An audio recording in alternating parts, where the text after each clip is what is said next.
Satu bola isinya badan manusia semua. Dari situ muncul elf KW bersama dengan si ratu elf KW-nya si Rosin. Tapi dia langsung nyadar kalau ini tuh baru babak pertama, ini baru appetizer.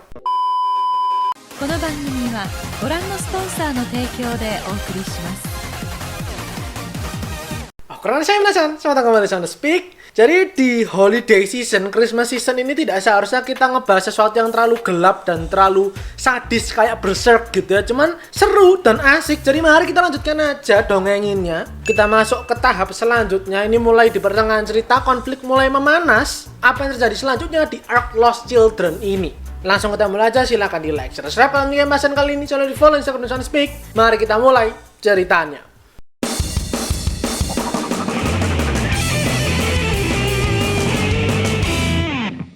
Sekali lagi langsung 3 chapter kita kali ini ya, 103 sampai 105. Yang kita buka dengan lanjutan ceritanya si Jill setelah kemarin tuh mendongeng soal Pikaf. Dilanjutin tuh. Si Jill cerita, Rosin itu adalah dulu tetanggaku. Dia itu udah kayak kakak buatku gitu ya waktu aku masih kecil karena dia umurnya 4 tahun lebih tua daripada aku. Dia tuh tipikal anaknya tuh meskipun cewek tapi tomboy karena suka main ke sungai gitu ya, main kemana-mana, terus koleksi barang-barang. Termasuk ada salah satu barang aneh miliknya dia, itu adalah sebuah telur yang wujudnya nggak beraturan. Itu kelihatannya yang paling dia sayangin banget. Nah, aku sendiri waktu kecil dulu tuh mesti ikut kemana-mana sama dia gitu lah ya, keluyuran biasalah ya, ngelayap kemana-mana dari pagi bahkan sampai sore. Kemudian aku baru sadar kalau ternyata si Rosin ini itu dari pagi sampai sore keluyuran karena ternyata dia itu nggak mau pulang. Kenapa? Karena orang tuanya di rumah itu selalu tengkar. Jadi selalu berantem, ribut gitu, KDRT, dan yang jadi biang keroknya gitu ya itu si Rosinnya ini. Maka nggak jarang juga si Rosinnya juga dilukai nih sama mungkin ayahnya. Sampai suatu hari si Rosin ini bilang ke Jill, cerita Pikaf, dongeng Pikaf yang di minggu lalu itu ya, itu tuh sebenarnya endingnya tuh beda, endingnya tuh salah. Karena ternyata si Pikaf itu memang adalah seorang elf. Dia memang sejatinya elf dan dia tinggal kembali di hutan. Dia hidup bahagia di hutan bersama dengan orang-orang yang dia sayangi, bersama dengan orang tua aslinya. Kemudian dia bilang, aku tuh sebenarnya juga kayak si Pikaf ini. Si Rosin bilang seperti itu sembari menunjukkan senyuman gitu ya, yang menunjukkan kalau dia tuh tegar, dia kuat meskipun hidupnya tuh nggak enak seperti ini. Nah, usut punya usut, ini si Jill masih lanjut cerita ya. Dulu itu di desaku sebelum aku lahir ada konflik dan banyak orang, banyak penduduk desa itu yang diamankan, dibawa mengungsi ke hutan. Tapi kelihatannya ada beberapa cewek yang masih tertinggal, yang nggak sempat untuk kabur dan biasa lah ya, kalian mengerti lah, untuk jadi bahan penjarahan, barang penjarahan gitu kan sama tentara-tentara yang menjarah, yang menyerang. Maka si cewek-cewek ini dijadikan tahanan atau ya budak seks gitu lah. Nah, salah satunya itu adalah ibunya si Rosin. Makanya ya ayahnya ini sangat kasar gitu karena dia nggak merasa pengen punya anak, dia nggak merasa punya anak si putrinya ini si Rosin ini. Nah, masa kecilnya si Rosin tuh seperti inilah. Suatu ketika, di suatu malam gitu ya, si Jill itu lagi tidur. Itu hujan deras di luar, lebat banget. Tiba-tiba di jendelanya dia ada yang ketok-ketok. Dibuka sama Jill, siapa gitu kan. Ternyata itu adalah Rosin, yang mana mengucapkan selamat tinggal kepada Jill. Si Rosin bilang, sampai jumpa ya, sampai ketemu lagi kapan-kapan, tolong jaga barang-barangku. Aku sekarang mau pergi ke Misty Valley. Aku akan menjadi elf. Dia cuma bilang seperti itu dengan lentera kecilnya itu. Akhirnya si Rosin pergi dan gak pernah kembali lagi.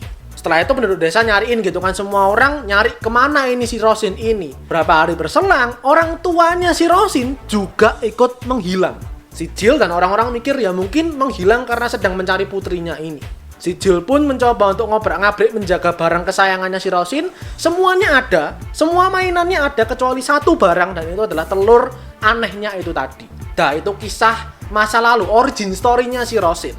Nah, mendengar semua cerita itu, si Puck yang ada di kantongnya Guts itu ya tiba-tiba keluar terus nunjukin Behelit si Guts, yang mana itu kan punyanya si Count itu dulu itu ya. Punyanya si Count itu kan masih dibawa sama si Guts. Ditunjukin tuh, ini telur yang kamu maksud. Si Jill kaget gitu kan, dia mengiyakan, iya kayak gitu, bentuk telurnya tuh seperti itu. Si Pucknya menjelaskan dengan bercanda, ini adalah teman tidurku, namanya Betsy. Tapi langsung diselak gitu ya sama si Guts, diambil si Behelitnya ini terus dijelasin, ini itu adalah sebuah batu sihir, batu aneh yang bisa memanggil para malaikat untuk mengabulkan keinginan kita. Aku nggak ngerti sih mereka itu malaikat atau iblis sebenarnya.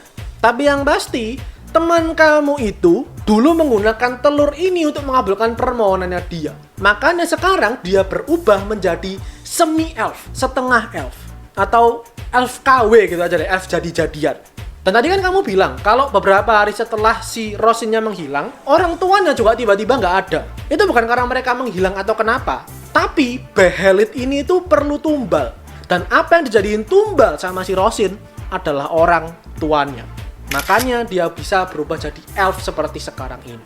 Si Jill kaget jelas gitu kan, kalau ternyata teman masa kecilnya, sahabatnya dia tuh melakukan tindakan seperti ini. Si Guts kemudian bilang, ini bukan dongeng anak kecil, ceritanya nggak akan happy ending, ceritanya ini tragis. Kamu mending nggak usah ikut campur. Kamu cuman anak cewek biasa, ayah kamu abusive, ibu kamu nggak berdaya apapun, mending kamu nggak usah ikut campur lebih jauh. Sambil menodongkan pedangnya dia ke lehernya si Jill, dia bilang seperti itu. Tapi si Jill mendengar kalau kata-kata pedasnya si Guts ini terlalu mancep ke hati gitu kali ya. Maka dia langsung berdiri, dia mau ngegampar si Guts. Tapi tentu tangan kecilnya si Jill ini langsung ditahan sama si Guts. Dibilang, udah kamu gak usah ikut, kamu mending pulang aja. Seperti biasa si Pak ngomel-ngomel gitu kan, dengan tingkah lakunya Guts itu yang selalu kejam gitu, selalu dingin dengan orang lain. Dan karena saking berisiknya si Pak ini mengganggu pendengarannya si Guts, itu si Pak dipegang sama dia, terus dimasukin di tengah-tengah batu, ditumpuk batunya sehingga si Paknya ini terjepit di dalamnya. Udah akhirnya si Guts menjalankan pengelanaannya sendirian. Dia akan pergi ke Misty Valley seorang diri. Di situ si Pak mencoba menenangkan si Jill gitu kan. Dia bilang, jangan merasa bersalah, Jill itu kamu nggak salah. Kamu cuman anak kecil, Rosin juga cuman anak kecil. Kalian nggak ngerti apa-apa kok. Nggak usah dengerin bacotannya pria nggak punya adab itu.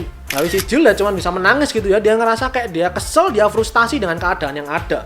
Nah tiba-tiba ketika si Jill ini sedang mewek, ada hempasan angin begitu kencang dari atas. Datang ini sepasukan elf KW bersama dengan si ratu elf KW-nya si Rosin. Datang dia akan turun, dia kemudian menyapa teman lamanya ini. Si Jill bingung, ini bener gak sih? Kamu bener Rosin gak sih? Terus sama si Rosinnya ini, mari kita panggil Ratu Elf dengan Rosin gitu ya. Dia ambil katak kecil gitu, ditaruh di atas kepala si Jill, terus dia ketawa gitu. Yang mana menunjukkan kalau ini ya emang masih anak kecil gitu loh. Ini tingkah laku yang childish sekali gitu kan. Dipeluk akhirnya si Jill-nya ini sama Rosin, dibilang, udah lama ya kita gak ketemu Jill. Setelah itu si Rosin mengubah penampilannya gitu ya, dari wujud iblis, wujud monster tuh berubah jadi wujud manusia. Saling nostalgia dan bertegur sapa dua teman ini. Si Rosinnya menunjukkan kalau ini loh, aku tuh beneran udah jadi elf sekarang, kamu lihat wujudku. Si Jill masih terpukau dan masih memproses semua yang terjadi gitu ya, dengan ceritanya Guts tadi, dengan sekarang Rosin ada di depan matanya. Tapi kemudian si Rosin bilang, aku tuh punya banyak hal yang pengen aku ceritain ke kamu. Tapi sekarang aku punya hal penting, dan itu adalah memberikan kamu undangan untuk masuk, untuk bergabung ke Misty Valley menjadi elf.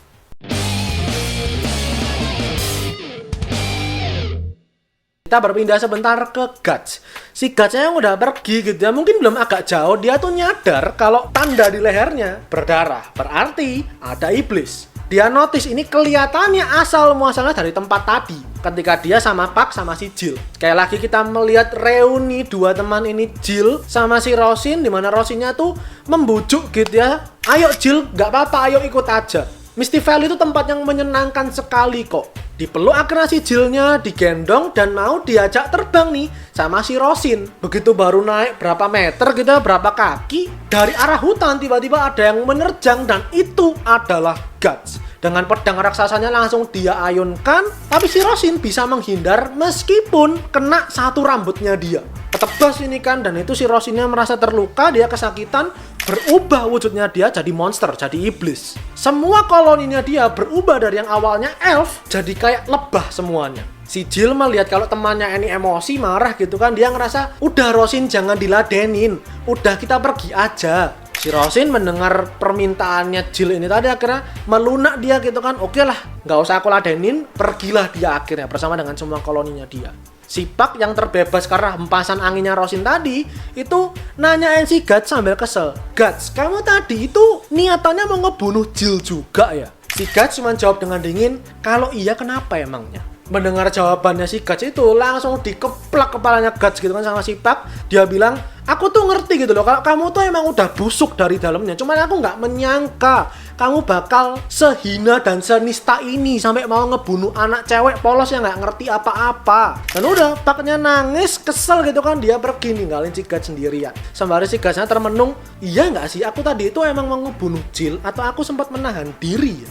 Rasa belas kasih ini apa ya, traumatik gitu lah ya buat si Guts tuh. Dia susah untuk membuka hati buat orang baru. Nah, kita sekarang melihat nih ke Jill sama Rosin gitu ya, yang terbang melintasi cakrawala. Si Jillnya pertama ketakutan dong karena bisa terbang gitu kan melintasi angin. Tapi sama si Rosin dibilang tenang gitu loh, kamu nggak usah takut, kamu aku pegangi. Lihat loh, pemandangannya begitu indah bukan?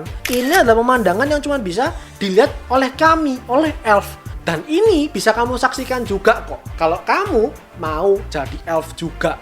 Si Jill mendengar itu tetap sambil bingung gitu kan, dia kayak memproses segala hal yang terjadi dan dia pasti dalam hati nggak mau lah berubah jadi elf. Tapi sama si Rosin dibilang enak loh gitu loh, jadi elf tuh enak, kita nanti tinggal di Misty Valley, kita bisa seharian penuh dari pagi sampai malam, kita mainan nggak usah medulin orang dewasa itu jahat. Nanti di Misty Valley semua itu punya kita, semua dunianya anak-anak. Si Jill kembali masih nggak bisa menjawab gitu kan, nggak bisa menjawab dengan pasti tuh. Tapi kemudian ditanya tuh sama si Rosin. Dia tanya, kamu punya hubungan apa dengan si pendekar pedang tadi itu? Ada urusankah kamu sama dia? Si Jillnya bilang, enggak kok, aku nggak ada urusan apa-apa kok sama dia. Si Rosinnya kemudian bilang, ya udahlah gitu ya kalau gitu. Kelihatannya dia ngincer Misty Valley ya. Rasanya dia nggak mungkin bisa selamat deh. Karena di Misty Valley, sebelum bisa masuk Misty Valley, itu ada para penjaga hutan. Ada orang-orang dewasa yang menjaga kita semua. Dan mereka itu orang dewasa yang baik, yang bisa diandalkan. Kita berpindah sekali lagi ke Guts gitu ya, dengan pengembaraannya dia. Dia inget lokasinya, dibilang sama si Jill, Misty Valley itu lokasinya di timur desa, jaraknya sekitar 3 gunung dari sana. Maka Guts pergi ke sana, dia sampai di sebuah wilayah hutan yang berkabut. Dan dia tahu betul kalau ini pasti Misty Valley. Selain karena mist gitu ya, karena ini berkabut, tanda di lehernya juga berdarah. Di situ dia berjalan sampai menemui ada gumpalan mayat gitu ya. Satu bola isinya badan manusia semua. Dari situ muncul para bandit yang ada di awal ceritanya Ark Lost Children ini. Kalau kalian ingat, yang menahan si Jill. Jadi mereka kelihatannya sudah mati kala itu kan, mereka ketemu sama si Rosin tuh ya. Mereka udah mati, sekarang jadi mayat hidup yang menjadi penjaga hutan yang tadi dibilang sama si Rosin. Majulah ini para mayat-mayat hidup kan, tapi langsung disikat sama Guts dengan pisau dengan panahnya dia dan semuanya tumbang. Tapi belum berakhir ternyata, karena mereka semua itu adalah apostle sekarang. Ada satu yang udah tumbang, dia berubah jadi kalajengking. Dia langsung maju menerjang si Guts dengan capitannya itu ya, dengan ekornya itu langsung nyerang si Guts, tapi langsung ditahan sama dia. Dan lagi-lagi Guts solo gaming, karena dari sisi kiri ada satu mayat yang berubah jadi iblis lipan. Si Guts ngerti ini kan kalau dia pasti bakal keserang nih, bakal terluka. Maka karena dia nggak bisa ngelepas capitannya si kalajengkingnya itu, ditarik kalajengkingnya ini, diayunkan buat nebas yang lipan. Monster lipannya kebelah dua, monster kalajengkingnya ini langsung dibanting sama Guts ke tanah. Lepas gitu kan capitannya, langsung dibelah, ditebas sama si Guts. 2 tumbang. 2 lainnya berubah juga. Ada satu yang gede itu ya, kalau nggak salah yang ketuanya tuh ya, yang kepalanya berubah jadi kumbang badak, jadi Kabuto. Langsung menyerang si Guts gitu kan, kepepet si Gutsnya di pohon. Itu dengan tanduknya itu udah kayak mau nyekek lehernya si Guts. Tapi si Guts cukup pintar, ketika dia terpepet seperti itu, dia udah nusukin pedang raksasanya ke tubuh kumbangnya ini.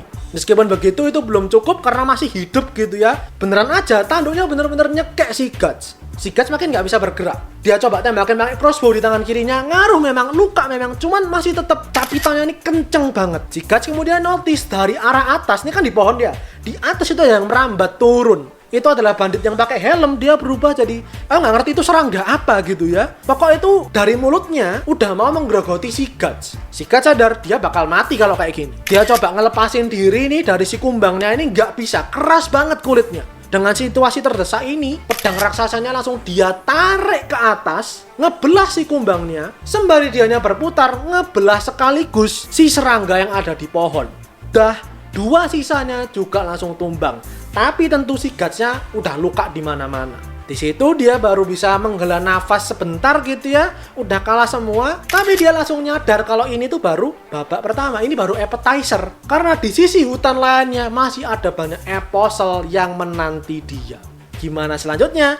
Silahkan ditunggu di part selanjutnya. Itu aja untuk kali ini, semakin panas. Sekarang ini kita rayakan Natal dengan cerita yang seperti ini. Nanti tahun baru pun sama, kita akan rayakan dengan cerita yang amat sangat gelap dan amat sangat berdarah ini. Oke, jadi silahkan dinantikan. Sabtu depan silahkan di like videonya. Kalau kalian kemasan kali ini, jangan lupa komentar, di share teman kalian, dan terakhir jangan lupa di follow Instagram Soundspeak dan subscribe buat kalian nikmati di banyak konten anime dan manga dari channel Soundspeak. Karena anime dan manga itu yang aku suka dan yang kalian suka. So I'll see you guys in the next video. Itterasshai minasan.